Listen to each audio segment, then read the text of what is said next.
Just because the promise of after the wilderness is good and sure doesn't mean we will not have to participate in its realization. God is giving the land promised to Abraham, a land flowing with milk and honey, to the Israelites. God is leading them step by step out of the wilderness and into the promise. The journey is prolonged by the people's complaining and sinful action to the point that God decides their journey has to be long enough for the generation that came out of Egypt to pass away before leading the new generation into the land. But God is leading them to the promised land. God does not say, though, that the promised land will be uninhabited or easy to occupy.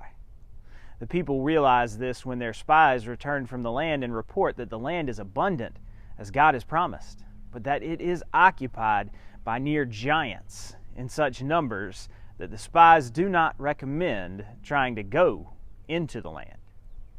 Caleb is the one lone dissenter among the spies. Only he believes that with God's help, they can take the land immediately.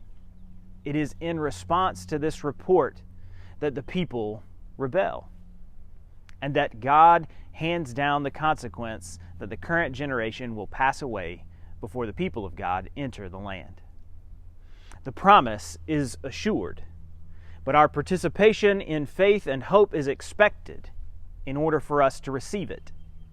The promise is an abundant life, but it isn't just handed to us on a silver platter by God. We have to work to do what is necessary to realize the promise.